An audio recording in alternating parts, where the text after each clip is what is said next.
Welcome to SMTD world. ఈ రోజు topic లోకి వెళ్తే మన గోదావరి జిల్లాలో చెప్పుకోదగ్గ మైలురాయిగా నిలిచిన Rajahmundry road cum railway bridge 50వ వార్షికోత్సవం పూర్తి చేసుకుంది. ఇది 1974లో ప్రారంభించబడింది. ఇది అర్ధ శతాబ్దం పాటు సమాజానికి సేవలందించింది. అంతేకాకుండా మన ఆసియా ఖండంలోనే రెండో అతి పొడవైన రోడ్ కమ్ రైల్వే వంతెనగా నిలిచింది. అయితే ప్రతిరోజు 10,000కు పైగా వాహనాలు ఈ కీలక నిర్మాణం మీదుగా ప్రయాణం చేస్తూ ఉంటాయి. అయితే దీని జీవిత కాలాన్ని మరో 20 ఏళ్లు పొడిగించారు. దీని అసలు డిజైన్ సామర్థ్యం మాత్రం 60 ఏళ్లు ఉన్నందున భారీ వాహనాల నుండి ట్రాఫిక్ పరిమితం చేయబడింది. అంతేకాకుండా ఇది భారతదేశంలో పురాతన వంతెనలో ఒకటి. ఈ road cum railway bridge Rajahmundry మరియు కొవ్వూరును కలుపుతూ ఉన్న ఆధ్యాత్మిక వంతెన. అయితే 1974 నవంబర్ 23వ తేదీన అప్పటి రాష్ట్రపతి అయిన ఫక్రుద్దీన్ అలీ అహ్మద్ చేత ఇది జాతికి అంకితం చేయబడింది. ఈ వంతెన నిర్మించడానికి రూపకల్పన 1964లో 3వ పంచవర్ష ప్రణాళికలో ప్రారంభమైంది.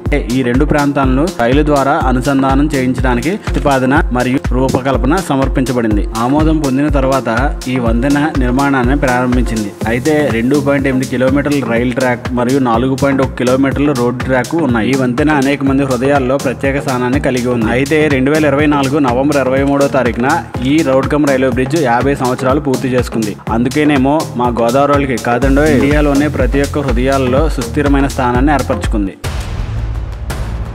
మరిన్ని వీడియోల కోసం లైక్, షేర్ అండ్ సబ్స్క్రైబ్.